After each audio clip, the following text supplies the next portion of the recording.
자, 교육평가 부분 보겠습니다. 교육평가는 2014학년도 선발에서 형성평가가 출제되었고, 또 2016년에도 출제되었고, 그 다음에 23년도에 출제되었습니다. 세 번 출제되었고요. 2015학년도에서 이제 중거지향평가, 그 다음에 2022학년도에서 중거지향평가, 그 다음에 2018 세 번씩 출제되었죠. 그 다음에 타당도 2017년, 또 타당도가 23년 이렇게 출제가 되었고요. 그 다음에 능력참조, 성장참조, 24학년도에 능력참조, 21학년도에 자기평가, 24학년도 올해 컴퓨터 능력 적응검사 CAT. 교육평가는 보면 이제 2019년도가 좀 독특해요. 리커드 척도라든지 문학 내적 일관성 신뢰도 같은 경우에는 학교에서 교사들이 뭐 쓸 수 있는 그런 부분 아닙니다. 그럼에도 불구하고 이제 개념적인 지식이니까 나중에 간단하게 어디까지 우리가 공부해야 될지 검토해 봅시다. 그래서 지금 이제 11번의 정규시험에서 9번이 출제되었고, 그래서 이제 정규시험 2015학년도 안 나오고 20학년도 안 나오는데요. 이때는 교육심리학이 나중에 출제됩니다.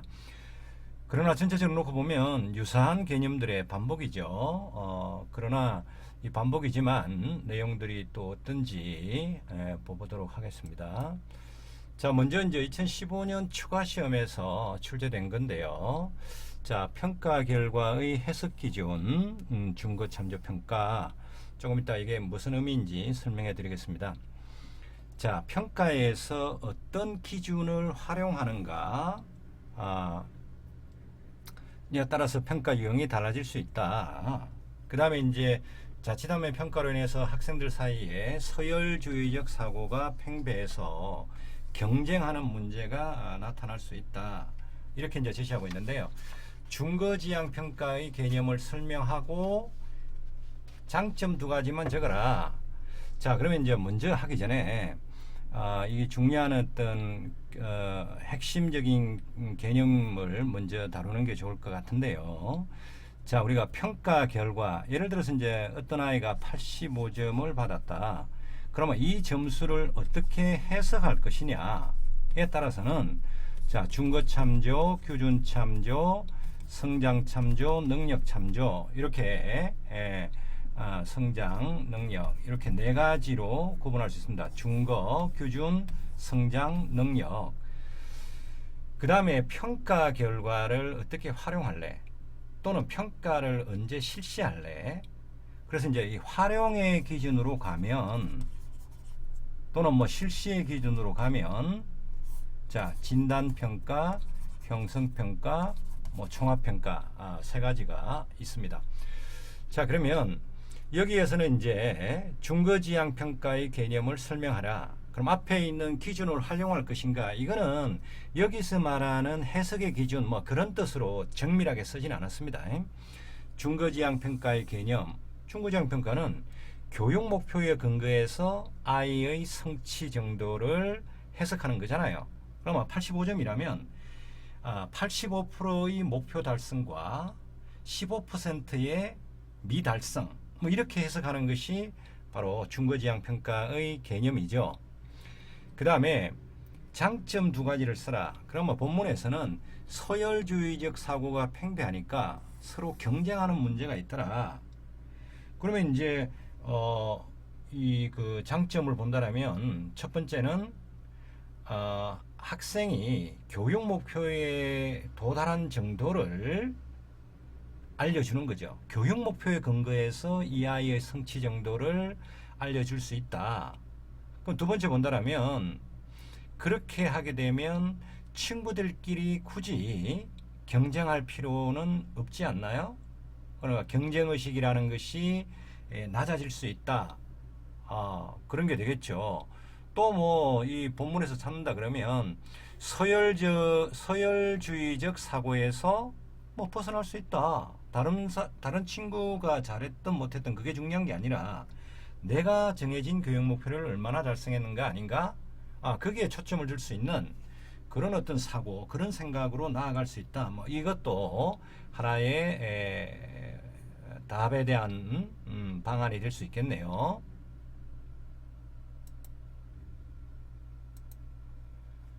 자, 이어서 보는 2018학년도 선발 시험도 보면, 자, 평가 결과의 해석 기준, 준거, 능력, 성장 요 세 가지가 답안으로 대두되면 되겠습니다. 자, 평가 결과를 해석하고 판단하는 기준, 뭐 판단은 가로쓰기 있겠습니다. 핵심어만 가지고 하겠습니다. 해석하는 기준도 달라질 필요가 있다. 학생의 상대적 위치가 어느 정도인지 판단한다. 그거는 뭡니까? 규준 참조 평가잖아요. 그죠? 그것보다는 학습 목표에 도달했는지 여부를 중시하는 평가, 뭐 중고 참조 평가죠. 자, 그러면 박교사가 제안하는 평가 유형의 명칭, 중거 참조 평가죠. 이 중거 참조 평가에서 개인차에 대한 교육적 해석, 한 학생은 100점을 받았고 한 학생은 80점을 받았다. 그러면 이 개인차는 20점이잖아요. 그러면 왜 이 20점의 차이가 나는가? 개인차에 대한 교육적 해석은 개인에게 그 몫을, 그 책임을 돌리는 것이 아니라 80점 맞은 아이에게는 적절한 교육적 경험이나 교육적 기회가 부여되지 않았다. 이렇게 판단하는 그런 겁니다. 그 다음에 김 교사가 제안하는 두 가지, 그러면 능력 참조, 성장 참조인데요. 능력 참조 평가는 2024학년도에도 출제돼요. 그러면 이제 85점이라는 점수가 있을 때 이 능력 참조 평가라면 이 아이가 본래 가지고 있는 능력 수준은 얼마 정도일까? 그러면 그 능력에 비추어서 이 점수를 해석하는 거죠. 잘했는지 못했는지. 그 다음에 성장 참조는 앞과 뒤가 있어야 돼요. 학기 초에는 점수가 이랬는데 뭐 학기 말에는 점수가 어떻다. 그러면 이 전과 후를 비교해서 그 점수의 어떤 가치, 예컨대 앞에는 7점이었는데 학기 초에는, 학기 말에는 85점으로 늘었다. 그러면 이 성장 참조 평가의 관점에서 보면 15점이나 늘게 된 것이죠. 그 정도의 개념입니다. 자, 22학년도 시험인데요. 여기에는 뭐 진단평가 또는 뭐 총평관, 두 개가 같은 의미로서 지금 설명할 겁니다. 그 다음에 제가 PPT에서 형성평가, 요거는 지금 잘못됐고요. 그 다음에 평가 결과의 해석 기준, 이렇게 여러분들이 이해하시면 되겠습니다. 자, 학기 초에 학생들에 대한 진단은 어떤 방식으로 하려고 하십니까? 저는 선생님께서 특강에서 말씀하신 총평의 관점에서 진단하려고 합니다. 그러면 송 교사가 총평의 관점에서 학생을 진단할 수 있는 실행 방안, 우리가 실행 방안이라는 건 뭡니까? 실천 방안입니다. 어떤 도구를 가지고 어떻게 할래? 자, 그러면 이 총평이라는 것은 있잖아요. 학생의 어떤 인지적 측면뿐만 아니라 정의적 측면, 그러니까 학생의 전체를 보겠다라는 것이고, 평가 도구도 뭐 객관화된 검사뿐만 아니라 또 인터뷰라든지, 인터뷰라는 것은 결국 뭡니까? 면담이죠. 그 다음에 뭐 체크리스트라든지 뭐 관찰이라든지 등등 다양한 방법을 활용하는 것이 총평인데요. 자, 그런데 이러한 문제를 여러분들이 받았을 때 총평을 나는 모른다. 그럼 어떡하겠습니까? 이 점을 포기하시겠습니까? 본문으로 가죠. 총평을 지우고 한번 풀어보겠습니다. 학기 초에 진단은 어떻게 하겠습니까? 자, 그러면 여러분들이 쭉 2학년 담임을 해왔는데 만일에 3월 달이다. 그러면 1학년들이 2학년으로 왔어요. 그러면 적어도 우리 반 아이들만이라도 학기 초에 아이들을 좀 진단해 봐야 되겠다. 그럼 뭘 진단하겠습니까? 가장 먼저 떠오르는 것이 아이들의 학업 성취 정도잖아요. 그래서 일단 네 과목에 해당되는 것만이라도 시험지를 만들어서 아이들한테 평가해보고 대체로 성취 수준이 어떠하다. 나름대로의 진단할 수 있겠죠. 그러면 그때 실행하는 방안은 뭡니까? 그래, 문제를 만들어서 아이들의 성취 정도를 확인하는 게 첫 번째 방안이 되겠죠. 또 두 번째라면 학생 하나씩 뭐 잠깐씩이나마 면담을 해서 아이들이 가지고 있는 가정의 여러 가지 어떤 특성이라든지 또는 학습에 대한 어떤 동기, 태도라든지 교우 관계는 어떤지 면담을 통해서 할 수 있겠죠. 그러면 그게 바로 두 번째 방안이 될 수 있습니다. 그 다음에 자, 우리 학교에서는 평가 결과로 학생 간 비교를 하지 않으니 그러면 앞선 문제에서 우리가 평가 결과의 해석 기준은 준거 참조, 규준 참조. 근데 규준 참조는 안 한다 하잖아요. 그죠? 그나마 성장 참조, 능력 참조잖아요. 그러면 다양한 기준을 활용해서 평가 결과를 해석해 보겠다. 그러면 가장 먼저 떠오르는 것이 준거 참조 평가죠. 그 다음에 자, 학기 초에 진단을 했어요. 학기 말에도 해요.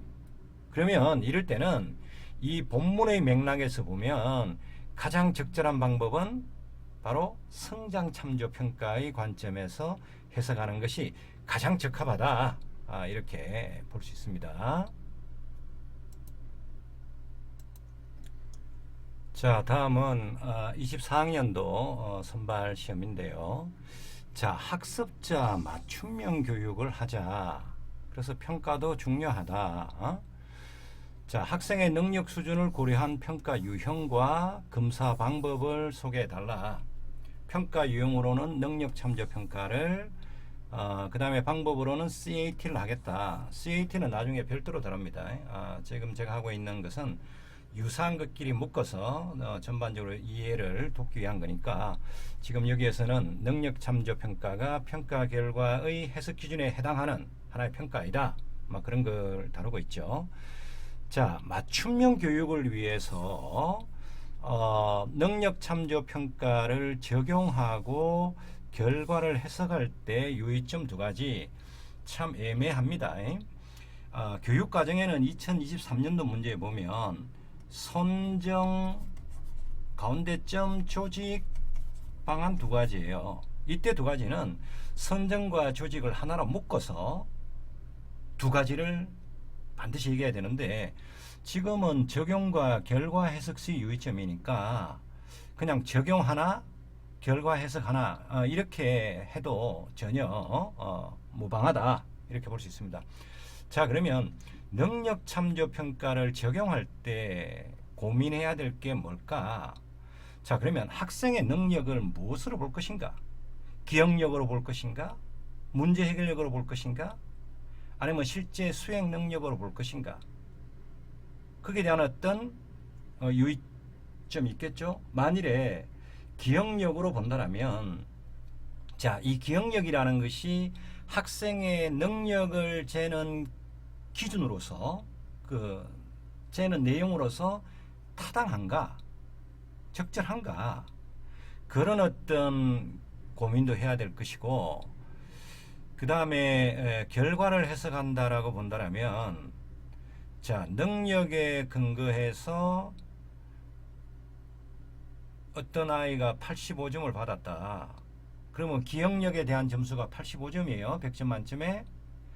그렇다면 이 기억력에 대한 점수를 가지고 이 아이 전체의 능력, 그럼 전체 능력이라는 것은 예컨대 문제 해결력이라든지 실제 수행 능력이라든지 이런 것들이 다 포함되는 거죠. 그래서 이 아이 전체의 능력으로 해석해서는 안 되겠죠. 다만 기억력에 대한 능력은 이 정도이다 라고 해석하는 것은 적절하지만 그걸 일반화시키는 그런 오류를 보면서는 안 되겠다. 이런 것도 하나의 단서가 될 수 있겠네요. 자, 다음은 이제 형성평가인데요. 쭉 세 번 출제됩니다. 자, 2014학년도 그러니까 이제 우리가 논술 시험이 처음 치러질 때 형성평가가 나왔는데요. 자, 이때 두 가지씩을 제시해야 돼요. 그럼 밑에 이제 형성평가 활용 측면에서 동기유발 방안 두 가지를 써야 됩니다. 문제를 잘 읽으셔야 돼. 자, 선생님 요즘 저는 수업 방법뿐만 아니라 평가에도 고민거리가 있다. 학기 중에 수시로 학생들의 학업 성취의 결과를 점수로 학생들에게 알려주고 있는데요. 이렇게 했을 때 성적이 좋은 몇몇 학생을 제외하고는 학생들은 자신의 성적을 보고 실망하는 것 같다. 자, 그러면 형성평가를 활용해서 동기 유발을 할 수 있는 방안 두 가지를 써라. 그러면 이제 일단 점수를 가져오면 되죠. 그럼 어떻게 해야 될까? 자, 형성평가를 통해서 첫 번째는 어떤 부분을 성취했고, 자, 어떤 부분을 성취하지 못했는지 성취에 대한 결과, 그러니까 이제 교육 목표에 근거해서, 그러니까 중급평가의 관점에서 형성평가는 해석해야 되니까 성취한 부분은 무엇이고 성취하지 못한 부분은 무엇인지 그렇게 알려주는 것이 점수로 알려주는 것보다는 훨씬 더 동기유발이 도움되겠고, 또 조금 더 이제 적극적으로 나아가면 두 번째는 이 아이가 성취하지 못한 부분을 통해서 왜 이 부분은 틀렸는지, 그럼 어떻게 노력하면 그 틀린 부분을 개선하고 앞으로 성취가 나아질 것인지에 대한 정확한 정보를 제시하면 학생은 학습에 대한 어떤 동기유발이 되지 않을까요? 그런 부분을 여러분들이 한번 생각해 보시기 바랍니다. 자, 역시 이제 2016학년도 선발시험에도 형성평가가 출제되었는데요. 자, 이렇게 봅시다. 교사가 갖춰야 될 역량이라는 주제로 가자. 자, 교수 학습이 진행되는 중간에 평가를 실시한다. 언제? 진단평가 이후에. 그리고 총괄평가를 하기 전에 학생의 학습 진전 상황에 대한 정보를 수집하고 분석하자. 그러면 이 형성평가의 기능이라는 것은 결국 어떤 효과인가, 형성평가가 어떤 역할을 하는가, 그런 부분이죠. 여기에 두 가지 쓰고 전략, 시행이라는 것은 시행 또는 뭐 실행 이렇게 같이 씁니다. 어떻게 이 평가를 쓸래? 학생들한테 적용할래? 그런 말이 되겠습니다. 형성평가는 기본적으로 우리가 개선지향의 평가라고 합니다. 그래서 학생에게 개선이라는 것은 앞선 문제에서 본 것처럼 학생이 무엇을 알고 있고 무엇이 틀리고 있는가, 그럼 앞으로 어떻게 노력하면 틀린 부분을 개선해서 앞으로는 그런 시험 문제가 나왔을 때 정답으로 갈 수 있는가, 거기에 대한 정보를 준다면 교사에게는 내가 실행하고 있는 교육과정이 아이들한테 적합한가, 또 수업에서 적용하는 교사학습 방법이라든지 뭐 매체라든지 이러한 것들이 아이들의 학습에 적절하게 도움되고 있는가, 거기에 대한 어떤 개선의 정보로서 형성평가를 활용할 수 있습니다. 그렇게 봐도 돼요. 지금 여기에서는. 그 다음에 효과적인 시행 전략, 다음에도 이제 문제가 나올 텐데요. 형성평가는 자, 교수 학습이 진행되고 있다. 그러면 수업 시간에 교사가 질문을 한다, 또는 뭐 간단한 쪽지 시험을 친다, 퀴즈를 낸다, 이 전부 다 뭡니까? 형성평가를 시행하는 하나의 전략들이 되는 거죠. 두 가지를 이제 쓰라 하니까. 그 다음에 그러면 이 각각을 가지고 써도 다 그거는 틀렸다라고 어느 누구도 말 못합니다. 그 다음에 이제 또 여러분들이 그 교육 실습 가면 연구 수업 하지 않습니까? 그러면 중학교라면 45분 수업하면서 한 30분쯤 수업하고 나면 여러분들이 형성평가 제작해간 형성평가지를 가지고 학생들한테 시험을 치게 하고, 그걸 통해서 어떻게 아이들이 이 수업 시간에 얼마만큼 학습이 이루어졌는가 판단할 거 아니에요. 그러면 수업 시간에 형성평가지를 활용한다. 이것도 하나의 시행 전략으로 우리가 지금 학교 현장에서 쓰고 있는 거죠. 그죠? 자, 23학년도에 뭐 그대로 지금 시험 나오네요. 수업 진행 중에 퀴즈, 질문과 같은 형성평가 방법을 적절히 활용해서 학생들의 평가 만족도가 높더라. 학생들은 부담감을 느끼지 않도록 형성평가에 대한 것을 잘 설명했다. 그 형성평가에 대한 설명은 아까 뭐라 했습니까? 성적의 교육 목표의 어떤 도달 정도를 정확하게 알려주고 앞으로 어떤 부분을 개선하면 성취가 나아질 것인가, 그런 부분에 대해서 설명한 것이 아이들에게는 부담감으로 작용하지 않았다, 이 얘기죠. 그러면 형성평가를 교사 측면에서 활용할 수 있는 방안, 앞에 문제와 똑같은 거 아닙니까? 아이들에게는 역시 개선이에요. 똑같은 답입니다. 학생들에게는 학습에 대한 적절한 정보를 알려주는 것으로 활용하고, 교사에게 있어서는 교육 과정이나 또 뭐 교육 방법에 대한 적절성을 판단할 수 있는 기준으로 뭐 활용할 수도 있는 거죠. 만일에 형성평가를 교사 측면이 아니라 교사에게만 활용한다 그러면 이걸 분리해야 되겠죠. 하나는 교육 과정의 어떤 적절성, 하나는 뭐 교사학습 방법의 어떤 적절성, 그렇게 해야 되겠지만, 여기 맥락에서는 형성평가를 교사 측면에서 활용한다는 얘기는 하나는 학생에게 줄 수 있는 정보, 두 번째는 내가 하고 있는 교사학습에 대한 어떤 정보, 뭐 교육과정이라든지 교사학습 방법이라든지, 그렇게 접근하는 것이 제일 온당한 것 같아요.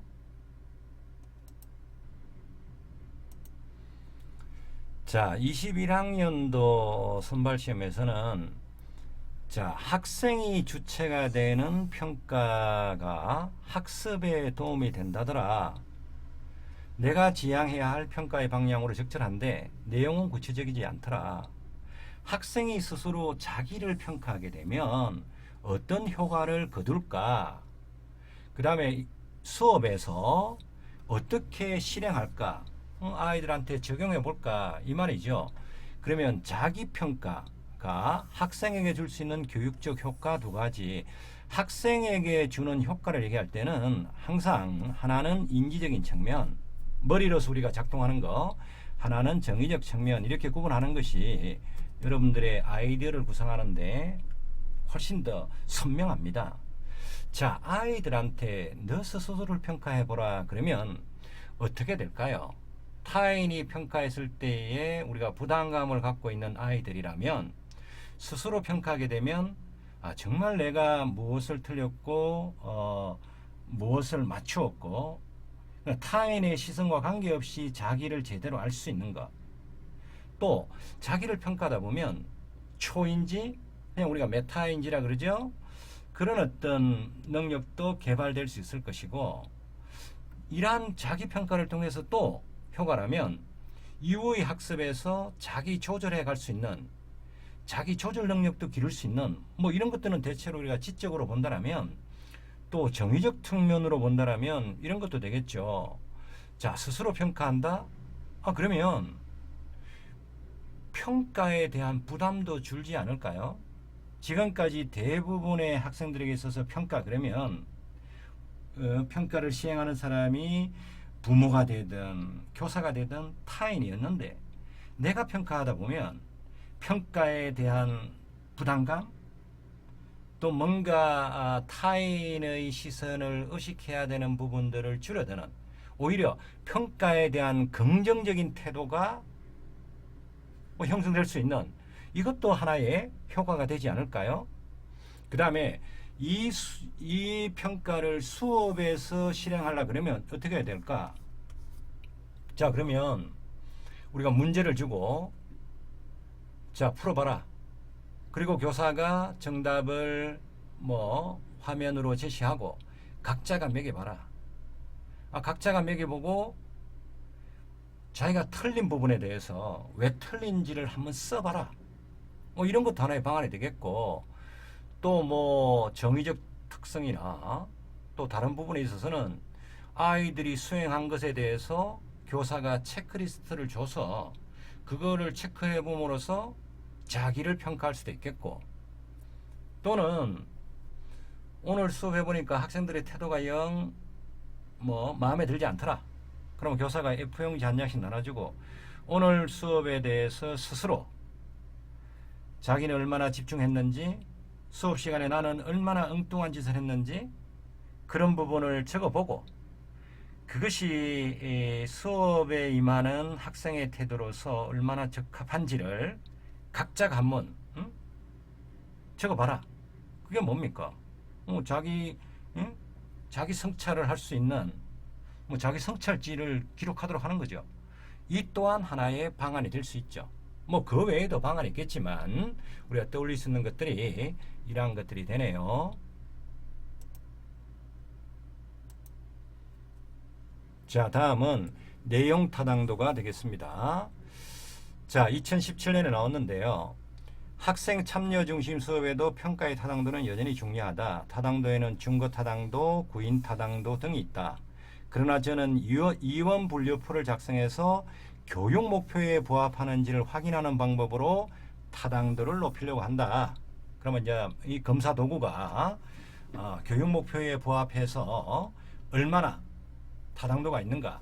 그러면 이때 말하는 타당도 유형, 이때 말하는 유형이라는 것은 명칭이라는 뜻이죠. 그러면 내용 타당도가 되죠. 그 다음에 개념은 뭡니까? 내용 타당도라는 것은 이게 키워드잖아요. 그죠? 교육 목표를 이원 분류해서, 그러니까 교육 목표 속에 반영되어 있는 중요한 내용이나 그것을 아이들이 성취해야 되는 행동, 암기인가 아니면 문장을 만들어내는 능력인가, 그런 것에 근거해서 평가 도구를 제작하는 것이 바로 내용 타당도죠. 이원 분류라는 것은 굉장히 중요합니다. 학교 현장에 가서도 쓰고 있고 또 다음에 또 문제가 출제되는데요. 자, 교육 목표를 이원 분류한다는 얘기는 예를 들어서 간단하게 비동사의 현재형을 안다라는 목표가 있고 비동사의 현재형 문장을 만들 수 있다라는 교육 목표가 있을 때 이 두 가지의 목표는 내용은 같습니다. 내용이라는 것은 대체로 목표에 진술되어 있는 명사구들이죠. 그죠? 자, 내용은 거의 같습니다. 그런데 안다라는 동사와 이 문장을 만든다라는 동사는 전혀 다른 아이들의 성취를 기대하고 있습니다.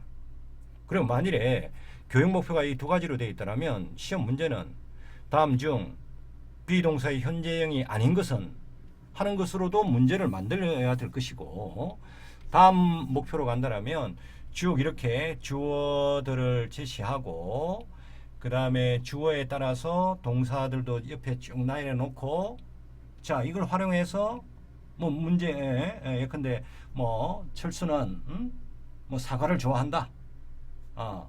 또는 비동사니까 철수는 남자이다. 철수는 학생이다. 이렇게 해서 비동사 주어에 따라서 적절한 비동사를 활용하는 그런 문장을 만드는 시험을 내야 되겠죠. 자, 그래서 이원 분류라는 것은 굉장히 중요하게 작동하고 있습니다. 또 다음 문제 또 그렇게 나와요. 23년 문제죠. 자, 검사의 타당도에 대한 의견이 있었다. 그래서 평가 문항 개발 시에 교육 과정에 따라 수업 중에 가르친, 이때라는 것은 교육 과정의 얘기는 여러분들이 각 교과가 되는 거예요. 수업 중에 가르친 부분을 점검하여 타당도를 높일 수 있는 방안. 평가 보고서에 나타난 타당도의 명칭은 뭐냐? 내용 타당도죠. 그러면 내용 타당도의 확보 방안은 앞에 문제에 나온 그대로죠. 교육 목표를 이원 분류해서 평가 도구를 제작한다. 만일에 타당도 확보 방안을 두 가지라고 얘기한다면 나머지 두 가지는 뭘까요? 그러면 같은 학년에서 같은 교과를 담당하는 교사들끼리 평가 도구를 같이 제작하고 서로 검토하고 그걸 통해서 이제 실제로 시험을 실시한다. 이렇게 되면 타당도가 확보되는 두 번째 방안이 되겠죠.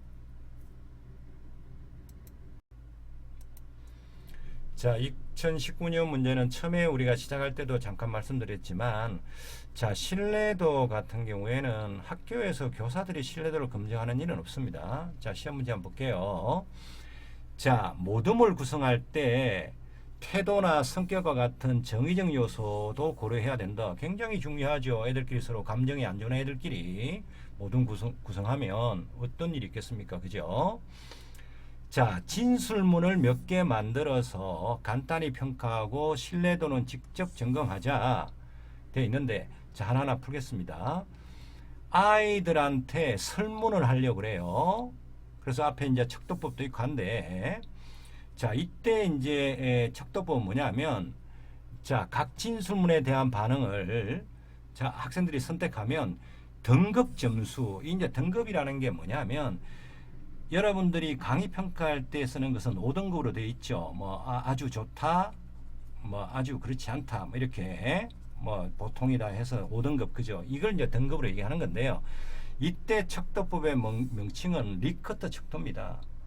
근데 이제 이때 이제 수험생 입장에서 보면 정말 낯선 내용이죠. 자, 그러면 1점은 그냥 맞출지 틀릴지 틀린다고 보고, 진술문을 작성할 때 유의점.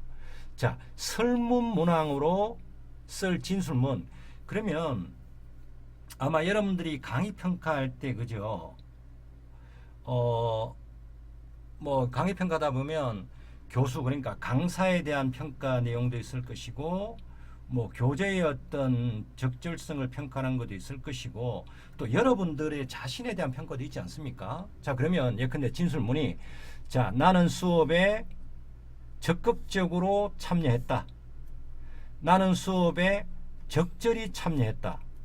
어떤 진술문이 적합합니까? 앞에 그겠죠.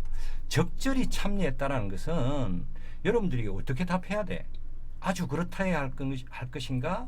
그렇지 않다 해야 할 것인가? 그러면 나는 수업에 적극적으로 참여했다. 이 진술문은 여러분들이 답할 때, 아, 그래, 내가 5등급 중에서 어디로 줘야 될까? 적어도 진술문이 선명하죠.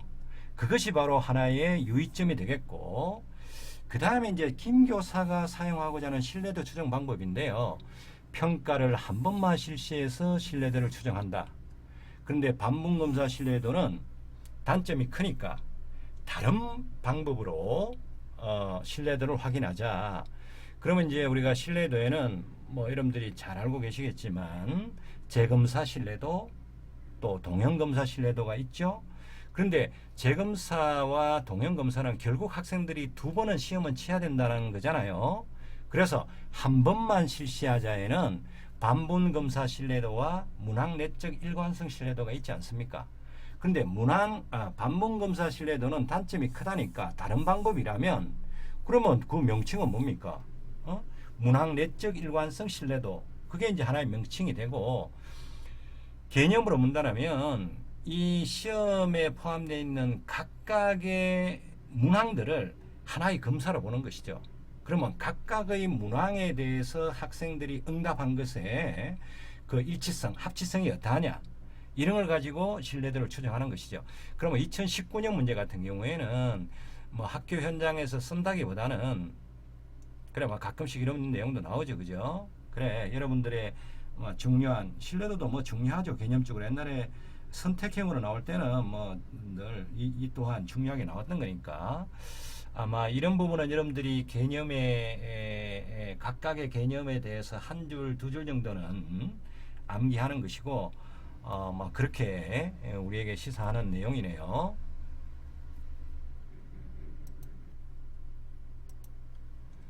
자, 그 다음에 2024학년도 시험인데요. 자, 학습자 맞춤형 교육이다. 그래서 이제 여기 능력 참조 평가도 있고, 그거는 이제 능력 참조 평가의 2점은 앞에서 다루었고, 이번에는 검사 방법으로는 컴퓨터 능력 적응 검사 CAT인데요. 자, 봅시다. 컴퓨터 어댑티브 테스팅이잖아요. 자, 이 말이 무슨 말일까? 컴퓨터가 능력 적응 검사래. 누구 능력? 학생들의 능력에 적응한다. 적합하게 검사를 한다. 참 교육학은 많은 부분이 개념적인 학문입니다. 물론 다른 과목들이 하면서도 설명드리겠지만, 자, 그런 것들도 여러분들이 유추할 수 있으면 좋겠습니다. 왜? 다음에 낯선 개념들을 공부할 때 그냥 외우려고 하지 말고 이 말이 무슨 말인가? 정 안 되면 네이버 찾으세요. 자, 한다. 그러면 이 컴퓨터 능력 점검사 CAT는 단순히 컴퓨터를 이용하여 검사를 실시하고 채점하는 방법에서 더 발전된 특성이 있다. 그 발전된 특성이 뭘까? 바로 학습자 맞춤형 교육에 도움이 된다. 이런 뜻이 되겠는데요. 그러면 이제 이 옛날에 선택형 시험으로는 2000년 초등 문제에서 CAT의 장점, 그래서 뭐가 나오는 하면 정답이, 자, 적은 수의 문항으로도 학습자의 능력을, 학습자의 특성을 정확하게 측정할 수 있다. 뭐 이렇게 나왔던 게 있어요.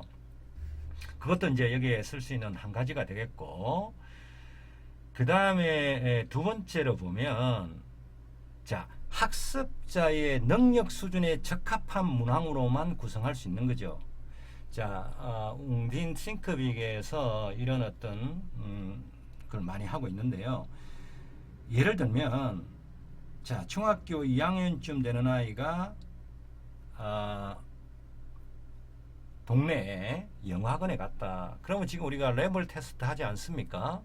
그러면 그때 레벨 테스트는 그 학원에 있는 선생님들이 대체로 우리가 상수준, 중수준, 하수준, 중학교 2학년이라면 뭐 이 정도 될 것이다라는 짐작을 가지고 뭐 문항을 만들었던, 아니면 그냥 100문제 해가지고 그냥 해서 맞추는 개수를 가지고 뭐 레벨을 정하든, 그건 잘 모르겠지만, 그런데 이제 컴퓨터 능력 적응 검사는 예를 들어서 저는 중간 레벨이에요. 그러면 이 중간 정도의 수준에 되는 아이들한테 적합한 문항으로만 평가를 할 수 있는 거죠.